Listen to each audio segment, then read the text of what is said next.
ನಮಸ್ಕಾರ ಸ್ನೇಹಿತರೆ, ದೇವೀಸ್ ಕೆಫೆ ಚಾನಲ್ಗೆ ಸ್ವಾಗತ ಸುಸ್ವಾಗತ. ಇವತ್ತು ನಾವು ಕಾಸಿ ಸೊಪ್ಪು ಅಂತ ಹೇಳ್ತಾರೆ, ಅದು ಚೆನ್ನಾಗಿ ಫ್ರೆಶ್ ಆಗಿರೋದು ಸಿಕ್ತು. ತಗೊಂಡು ಬಂದು ಕ್ಲೀನಾಗಿ ತೊಳೆದು ನಾನು ಸಣ್ಣಗೆ ಹಚ್ಚಿಟ್ಕೊಂಡಿದ್ದೀನಿ. ನೋಡಿ, ಅದರದ್ದು ಬೀಜಗಳು ಸಹ ಇರುತ್ತೆ, ಅದನ್ನ ಬಿಸಾಕ್ಬಾರ್ದು, ಅದನ್ನು ಸೇರಿಸಿ ಮಾಡಿ, ತುಂಬಾ ಒಳ್ಳೆ. ಸೊ ಇದನ್ನ ಸಣ್ಣಗೆ ಹಚ್ಚಿಟ್ಕೊಂಡಿದ್ದೀನಿ. ಇದನ್ನ ಪಲ್ಯ ಮಾಡೋಣ. ಇದಕ್ಕೆ ಏನೇನು ಸಾಮಗ್ರಿಗಳು ಬೇಕಂತ ಹೇಳ್ತೀನಿ ನೋಡಿ. ಕಾಸಿ ಸೊಪ್ಪು, ಒಂದು ಮೀಡಿಯಂ ಸೈಜು ಈರುಳ್ಳಿನ ಸಣ್ಣಗೆ ಹಚ್ಚಿಟ್ಕೊಂಡಿದ್ದೀನಿ. ಒಂದು 1/4 ಟೀ ಸ್ಪೂನ್ ಅರಿಶಿನ ಪುಡಿ ತೊಗೊಂಡಿದ್ದೀನಿ, ಯಾಕಂದ್ರೆ ಅಂಶ ಇದ್ರೆ ಹೋಗುತ್ತೆ. ಅದಕ್ಕೆ ಒಣಮೆಣಸಿನ್ಕಾಯಿ ಗಿಳ್ಳಿಟ್ಕೊಂಡಿದ್ದೀನಿ.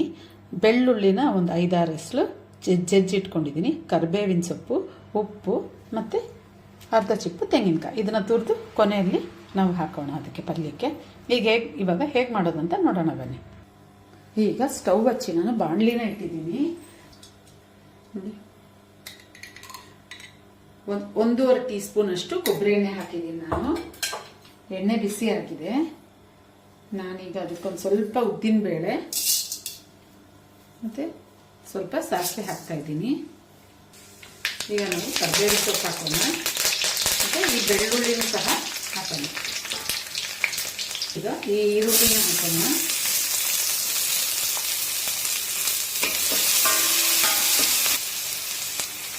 ಈರುಳ್ಳಿ ಫ್ರೈ ಆಗ್ತಾ ಇದೆ, ತುಂಬ ಏನು ಫ್ರೈ ಆಗೋದು ಬೇಡ, ಫ್ರೈ ಆಗ್ತಾ ಇದೆ. ಈಗ ನಾವು ಈ ಒಣಮೆಣಸಿನ್ಕಾಯಿನೂ ಅರಿಶಿನ ಪುಡಿ 1/4 ಟೀ ಸ್ಪೂನ್ ಇದನ್ನು ಹಾಕೋಣ.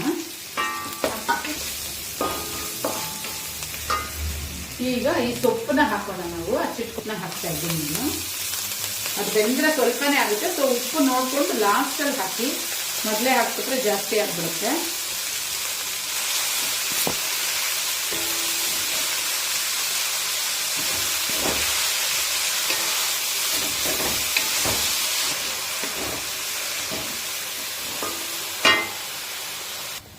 ನೋಡಿ, ಹಾಕಿದಾಗ ಬಾಣಲಿ ತುಂಬಾ ಇತ್ತು, ಇವಾಗ ನೋಡಿ 1/4 ಭಾಗ ಅಷ್ಟಾಗಿದೆ. ಸೊ ಅದಕ್ಕೆ ಯಾವಾಗ್ಲೂ ಈ ಸೊಪ್ಪು ಪಲ್ಯಗಳೆಲ್ಲ ಮಾಡ್ಬೇಕಾದ್ರೆ ಉಪ್ಪನ್ನ ಕೊನೆಯಲ್ಲಿ ಹಾಕ್ಬೇಕು. ನೋಡ್ಕೊಂಡು ಉಪ್ಪು ಕರೆಕ್ಟಾಗಿ ಎತ್ತಿಟ್ಟಿದ್ದೀನಿ ನೋಡಿ. ಇಷ್ಟು ಉಪ್ಪು ಹಾಕ್ತಾ ಇದ್ದೀನಿ ನಾನು. ಇದನ್ನ ಹಾಕಿ ಚೆನ್ನಾಗಿ ಮಿಕ್ಸ್ ಮಾಡೋಣ. ತುಂಬಾ ಕಡಿಮೆ ಆಗ್ಬಿಡುತ್ತೆ, ಮತ್ತೆ ಕಲರು ಚೇಂಜ್ ಆಗ್ಬಿಡುತ್ತೆ, ಕಪ್ಪಾಗ್ಬಿಡುತ್ತೆ ಸೊಪ್ಪು. ನೋಡಿ, ಇದಾಗಿದೆ, ಬೆಂದಿದೆ ಚೆನ್ನಾಗಿ. ಈಗ ನಾನು ತೆಂಗಿನಕಾಯಿ ತುರಿದಿಟ್ಕೊಂಡಿದ್ನಲ್ಲ, ಒಂದು ಅರ್ಧ ಸುತ್ತು ಅದನ್ನ ಹಾಕ್ತಾ ಇದ್ದೀನಿ. ತೆಂಗಿನಕಾಯಿ ಎಷ್ಟು ಹಾಕಿದ್ರು ಅಷ್ಟು ಚೆನ್ನಾಗಿರುತ್ತೆ, ಟೇಸ್ಟಿಯಾಗಿ. ಸೊ ಇದು ರೆಡಿ ಇದೆ. ಡಿಶ್ ಔಟ್ ಮಾಡೋಣ. ಈ ಕಾಸಿ ಸೊಪ್ಪು ಬಂದು ಬಾಯಲ್ಲಿ ಹುಣ್ಣು, ಅಲ್ಸರು, ಹೊಟ್ಟೆಯಲ್ಲಿ ಹುಣ್ಣು, ಆ ಥರ ಎಲ್ಲ ಹೊಟ್ಟೆ ಸಂಬಂಧಿತ ಯಾವುದೇ ಕಾಯಿಲೆ ಇದ್ರೂ ಈ ಕಾಸಿ ಸೊಪ್ಪು ಪಲ್ಯ ಮಾಡ್ಕೊಂಡು ತಿಂದರೆ, ಕೂಟು ಮಾಡ್ತಾರೆ, ಇದನ್ನ ಸಾರು ಮಾಡ್ತಾರೆ ಕೆಲವರು, ಮಾಡ್ಕೊಂಡು ತಿಂದರೆ ತುಂಬ ಆರೋಗ್ಯಕ್ಕೆ ಬಹಳ ಒಳ್ಳೆಯದು. ನಾನಂತೂ ಈ ಸೊಪ್ಪು ಎಲ್ಲಿ ಸಿಕ್ಕಿದ್ರು ನಾನು ತಗೊಂಡ್ಬಂದು ಮಾಡ್ತಾ ಇರ್ತೀನಿ. ನೀವು ಟ್ರೈ ಮಾಡಿ ನೋಡಿ ಸ್ನೇಹಿತರೆ. ರುಚಿಕರವಾದ ಕಾಸಿ ಸೊಪ್ಪು ಪಲ್ಯ ರೆಡಿ ಇದೆ. ನೀವು ಟ್ರೈ ಮಾಡಿ ಹೇಗಿದೆ ಅಂತೇಳಿ. ದೇವೀಸ್ ಕೆಫೆ ಯೂಟ್ಯೂಬ್ ಚಾನಲ್ ಸಬ್ಸ್ಕ್ರೈಬ್ ಮಾಡಿ, ಲೈಕ್ ಮಾಡಿ, ಶೇರ್ ಮಾಡಿ, ತಪ್ಪದೇ ಕಮೆಂಟ್ ಮಾಡಿ. ಬಾಯ್.